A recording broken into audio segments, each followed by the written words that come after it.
अस्सलाम वालेकुम class first year. हमारा चैप्टर नंबर 3 ख़त्म हो गया था, तो आज हमने पढ़ना शुरू करना है chapter number 4। Chapter number 4 basically हमारा है लिक्विड्स और सॉलिड्स, यानी दो पोर्शन है इसका। गैसेस वाला चैप्टर हमने अलग से पढ़ा था। अब पहले हम लिक्विड पढ़ने लगे हैं, और लिक्विड के अंदर सबसे पहली जो प्रॉपर्टी है वो है intermolecular forces. Forces of attraction होती हैं। हमने गैसेस के अंदर पढ़ा था कि उनके अंदर कोई सी भी किस्म की फोर्सेस ऑफ अट्रैक्शन मौजूद नहीं होती हैं। तो यहाँ पे इंटरमोलिकुलर फोर्सेस बेसिकली इसीलिए पढ़ने लगे कि लिक्विड की ये सबसे पहली जो प्रॉपर्टी है वो है बेसिकली इंटरमोलिकुलर फोर्सेस। इंटरमोलिकुलर यानी मॉलिक्यूल्स के दरमियान मौजूद, ठीक है। इंटरमीन दरमियान मॉलिक्यूल्स के दरमियान जो फोर्सेस ऑफ अट्रैक्शन होंगी, ठीक है। रिपल्शन नहीं, सिर्फ फोर्सेस ऑफ अट्रैक्शन, ठीक है। अच्छा जी, इनको हम कहते हैं वॉन डेर वाल फोर्सेस भी। शॉर्ट टर्म होती हैं, थोड़ी देर के लिए होती हैं, लेकिन मौजूद होती हैं। अच्छा, अब थोड़ी देर के लिए होने का मतलब ये होता है कि दो मॉलिक्यूल्स के दरमियान में अगर हम कंसीडर करेंगे एक हमारा लिक्विड है और उसके अंदर सिर्फ दो ही मॉलिक्यूल हैं, तो उन दो के दरमियान में ये मौजूद होंगी थोड़ी देर के लिए, ठीक है। अच्छा, ऐसे ही अगर हम बहुत सारे ले लें अपने लिक्विड के मॉलिक्यूल्स, तो उसके अंदर क्या है। अब जैसे फॉर एग्जांपल ये समझें 5 हैं, ठीक है। इसको हम ए कह लेते हैं, इसको बी, ये सी, ये डी और ई। एक वक्त में ये ए और बी के दरमियान है, तो अगले ही लम्हे ए और डी के दरमियान भी हो सकती हैं, ए और सी और ए और ई के दरमियान भी। उसकी वजह ये कि लिक्विड के मॉलिक्यूल्स जो हैं वो भी बिल्कुल वैसे ही जैसे गैस मॉलिक्यूल्स मूव करते हैं, तो ये भी ऐसी है। ये भी मूव कर रहा है, ये मूव करता हुआ इधर को आ रहा है और ये उधर को जा रहा है, तो ये दोनों आपस में एक दूसरे के सामने से हट गए। ये इसके सामने आ गया तो इसकी इसके साथ हो जाएगी, ठीक है। और ये यहाँ से ट्रैवल करता हुआ इधर को चला गया तो बी और सी के दरमियान हो जाएगी। लेकिन एक वक्त में किसी ना किसी मॉलिक्यूल के दरमियान में मौजूद होती हैं, ठीक है। और दूसरी वजह यह भी है कि गैस के मॉलिक्यूल्स ना बहुत दूर दूर होते हैं। इनके मॉलिक्यूल्स के दरमियान में भी जगह खाली होती है, लेकिन इतनी नहीं। इनके molecules as compare to gases थोड़ा करीब करीब जो हैं वो होते हैं, ठीक है। अच्छा जी, अब जो फिज़िकली हमें स्टेट नज़र आती है वो भी बेसिकली इन्हीं की वजह से होती है। यहाँ मैंने एग्जांपल लिखी हुई है वाटर की, ठीक है। हम इसको भी H2O कहते हैं, इसको भी H2O कहते हैं, लेकिन H2O in the form of liquid water है और in the form of gas क्या है, स्टीम है, ठीक है। स्टीम में गैस मॉलिक्यूल्स दूर दूर हो गए हैं, वॉन डेर वाल फोर्सेस जो हैं वो ख़त्म हो गई हैं, लेकिन पानी के अंदर मौजूद होंगी जो वॉन डेर वाल फोर्सेस हैं वो, ठीक है। और एक और बात आपने इसके साथ याद रखनी है कि ये ट्रू बॉन्डिंग, जो भी आपकी केमिकल बॉन्डिंग है, आपने 3 किस्म की बॉन्डिंग पढ़ रखी है, आयनिक बॉन्ड, कोवेलेंट बॉन्ड और कोऑर्डिनेट कोवेलेंट बॉन्ड। ये वाली जो फोर्सेस ऑफ अट्रैक्शन है ये उनसे थोड़ी सी डिफरेंट होती हैं, ठीक है। केमिकल बॉन्डिंग अलग चीज़ है, चाहे वो आयनिक हो चाहे वो कोवेलेंट हो, इनसे अलग चीज़ है इंटरमोलिकुलर फोर्सेस। हमारे बुक में जो है वो 4 इंटरमोलिकुलर फोर्सेस जो हैं वो शामिल हैं, और वो 4 इंटरमोलिकुलर फोर्सेस में जो है सबसे पहली जो है वो है डायपोल डायपोल फोर्सेस, ठीक है। अब जैसे नाम से जाहिर है ये बेसिकली दो मॉलिक्यूल्स के दरमियान में रिप्रेजेंट कर रहे हैं ना, तो इसका मतलब ये है कि एक मॉलिक्यूल के अंदर 2 पोल्स बने होंगे और दूसरे मॉलिक्यूल के अंदर भी 2 पोल्स बने हुए होंगे।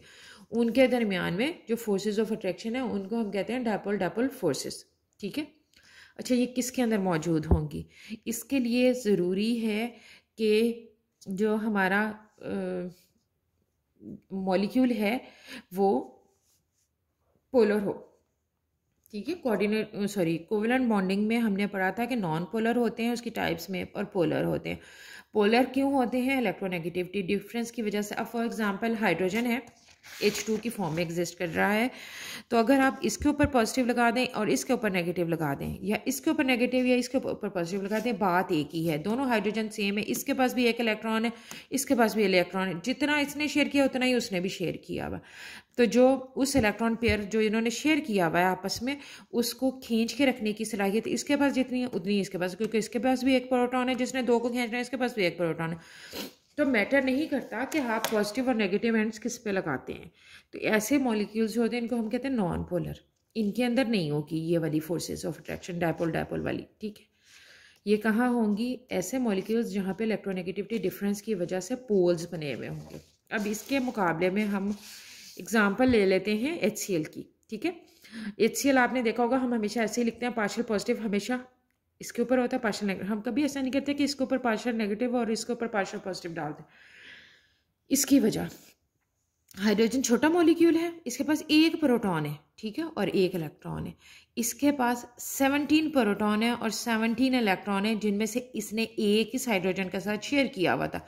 उस शेयरिंग की वजह से इसका आउटरमोस्ट शेल भी कंप्लीट हो गया, इसका आउटरमोस्ट शेल भी कंप्लीट हो गया। लेकिन उस इलेक्ट्रॉन पेयर को जो अपनी तरफ खींच के रखने की सलाहियत है वो किसके पास ज़्यादा है? जाहिर बात है क्लोरीन बड़ा मॉलिक्यूल है, इसके पास ज़्यादा सलाहियत है। इसको एक प्रोटॉन उसको खींचने की सलाहियत जितनी रखेगा उसके मुकाबले में 17 ज़्यादा उसको देर अपने। दूसरा उसका जाहिर बात है जो ऑर्बिट है वो भी बड़ा होता है, तो ज़्यादा देर उसके पास रहेगा। तो हम ये कहते हैं कि ज़्यादा देर नेगेटिव चार्ज जो है वो क्लोरीन के ऊपर रहता है और कम देर के लिए हाइड्रोजन। तो ओवरऑल जो हमारे पास इम्पैक्ट आता है वो ऐसे ही है कि पार्शियल पॉजिटिव और पार्शियल नेगेटिव हाइड्रोजन और क्लोरीन के ऊपर हम ऐसे लगा देते हैं। ये डायपोल है। ऐसे दूसरा भी डायपोल है। ये एक जैसे भी हो सकते हैं, हेट्रो भी हो सकते हैं, ठीक है। यानी यहाँ पे ये HCl है तो दूसरा भी HCl है। ये एक बीकर है जिसके अंदर HCl बनाया हुआ। ये जो छोटा दायरा आपको नज़र आ रहा है ये हाइड्रोजन है और जो बड़ा दायरा नज़र आ रहा है ये क्लोरीन है, ठीक है। अब डायपोल डायपोल फोर्सेस हैं क्या? बेसिकली एक जो आपका मॉलिक्यूल है, ये एक मॉलिक्यूल है, ये एक मॉलिक्यूल है, इसका पॉजिटिव एंड, ठीक है, ये है पॉजिटिव, हाइड्रोजन के ऊपर पॉजिटिव चार्ज है, क्लोरीन के ऊपर नेगेटिव चार्ज है। एक मॉलिक्यूल का पॉजिटिव एंड दूसरे मॉलिक्यूल के नेगेटिव एंड के को अपनी तरफ अट्रैक्ट करता है। पॉजिटिव और नेगेटिव वाली वही अट्रैक्शन, और कोई इसके अंदर नहीं है चीज़, नई चीज़ आ गई, ठीक है। और ऐसे ही नेगेटिव पार्ट जो है वो पॉजिटिव पार्ट को अट्रैक्ट करता है। तो उसकी वजह से ये जो डॉटेड लाइन मैंने बनाई हुई है ये सारी शो करती हैं डायपोल डायपोल फोर्सेस को, ठीक है। शॉर्ट टर्म होती हैं। अब होता क्या है इसके अंदर, फिलहाल यही समझ लें, ये एक HCl से भरा हुआ बीकर है जिसके अंदर ये मॉलिक्यूल्स मूव कर रहे हैं। ये भी मूव कर रहा है, ये भी, ये भी, ये भी, ये भी। अब जो फिलहाल हमें इन दो के दरमियान नज़र आ रही है, ठीक है, अब ये मूव करता हुआ इधर को गया और ये मूव करता हुआ इधर को गया, तो लाजमी सी बात है थोड़ी देर के बाद ये इन दो के दरमियान और इसके साथ जो इसके सामने नेबरिंग इसका होगा उसके साथ हो जाएगी, मौजूद रहेगी। पॉजिटिव की नेगेटिव एंड के लिए मौजूद रहेगी, लेकिन डिफरेंट, ठीक है। एक मॉलिक्यूल के पॉजिटिव एंड की दूसरे अपने वाले से ही नहीं, इसके साथ भी नेगेटिव जुड़ा हुआ, लेकिन इससे नहीं। जो नेगेटिव एंड है दूसरे मॉलिक्यूल का, उसके साथ जो फोर्सेस ऑफ अट्रैक्शन है उसको हम कहेंगे डायपोल डायपोल फोर्सेस, ठीक है। अच्छा जी, अब इसके मुकाबले में हम एग्ज़ाम्पल ले लेते हैं। अब ये तो थी ना एक छोटा सा एक था HCl, दो ही चीज़ें थी उसमें। तो इसके मुकाबले में अगर हम CH4, ये क्या है? मीथेन है, ठीक है। टेट्राहेड्रल इसका स्ट्रक्चर होता है, ऐसे कार्बन और इसके चार जो टेट्राहेड्रल के चार कोने होते हैं उन पे 4 हाइड्रोजन लगे हुए होते हैं। यहाँ कार्बन और हाइड्रोजन का भी हैं तो हेट्रोएटमी हाइड्रोजन की तरह सेम नहीं है, लेकिन इलेक्ट्रोनेगेटिविटी डिफरेंस ना होने के बराबर होता है, लिहाजा ये बॉन्ड भी पोलर नहीं होता। तो CH4 के मॉलिक्यूल्स के अंदर आप जो है इस तरह की डायपोल डायपोल फोर्सेस जैसी कोई भी फोर्सेस ऑफ अट्रैक्शन नहीं देखेंगे, लिहाजा मीथेन हमारे पास गैशियस फॉर्म में मौजूद होता है। इसके मुकाबले में अगर हम ये करें कि हम जो है वो रिप्लेस कर दें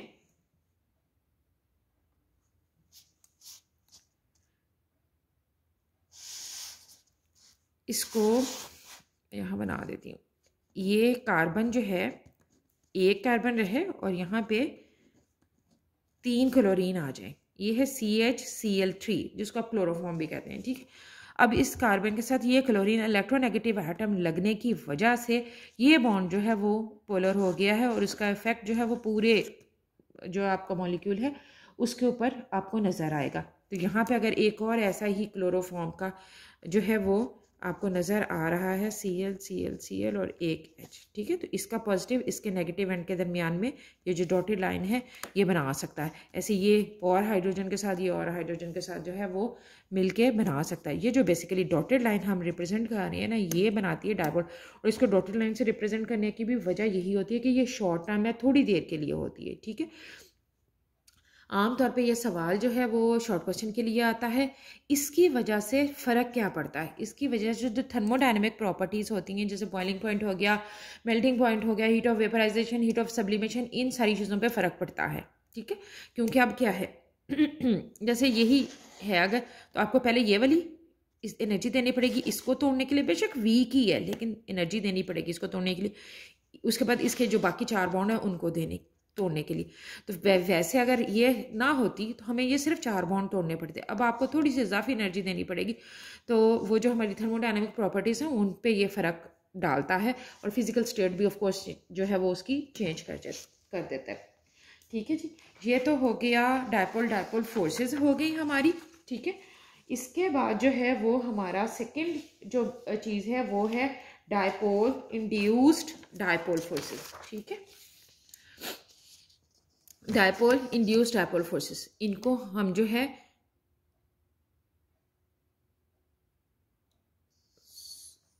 नहीं, डायपोल इंड्यूस्ड डायपोल फोर्सेस, इनको हम डिबाई फोर्सेस भी कहते हैं। अब यहाँ पे ये भी ऐसे ही जैसे पहले हमने पढ़ा ना डायपोल पढ़े थे, वैसे ये भी 2 मॉलिक्यूल्स के दरमियान में आपको रिप्रेजेंट करता है। एक मॉलिक्यूल जिसके अंदर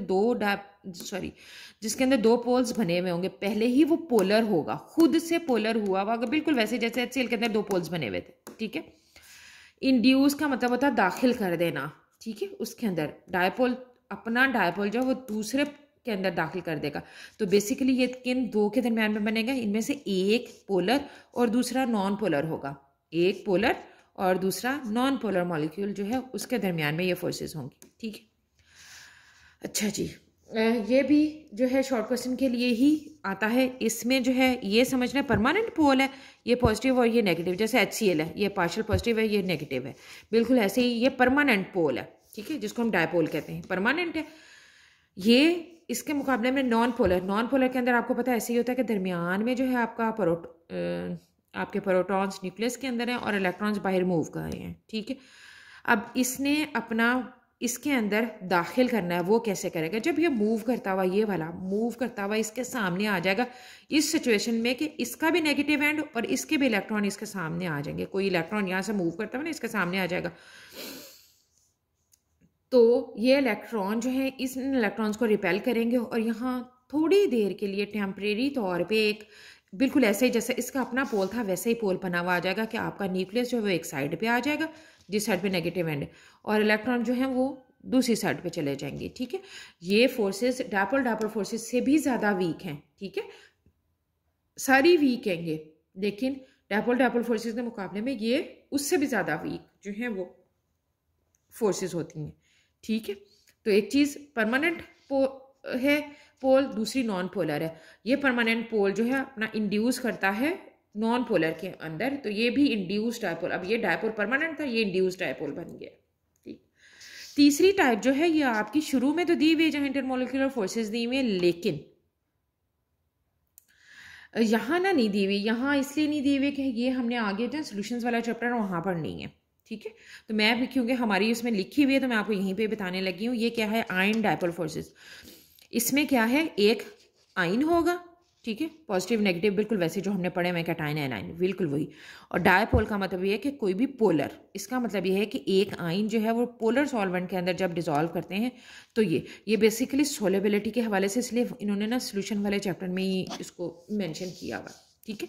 अच्छा जी, अब कोई भी ऐसा कंपाउंड जिसके अंदर आयन बन सकते हैं, जैसे NaCl है, इसका ये पॉजिटिव एंड और इसका ये नेगेटिव एंड होता है, इसको हम पानी के अंदर डिसॉल्व करते हैं। पानी पोलर सॉल्वेंट है, ठीक है। अगर हम ऑयल के अंदर डिसॉल्व करेंगे तो ऑयल जो है वो पोलर नहीं है, तो इस तरह नहीं होगा, ठीक है।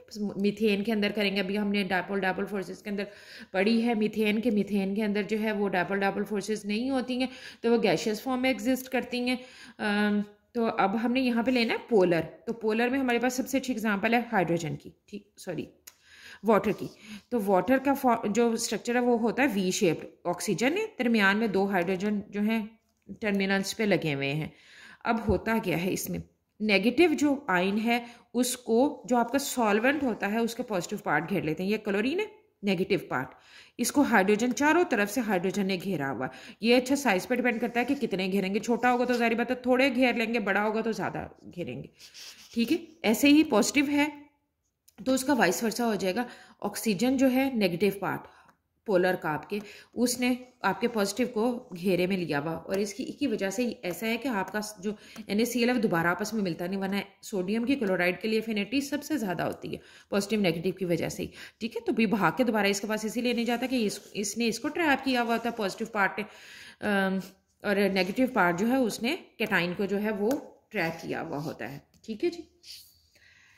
अच्छा जी, यहाँ तक तो हो गई ये डायपोल इंड्यूस्ड डायपोल फोर्सेस तक। और इसके बाद जो अगली है ना वो हम नेक्स्ट वीडियो में पढ़ते हैं, क्योंकि वो सब्जेक्टिव क्वेश्चन के लिए भी आ जाती है, ठीक है।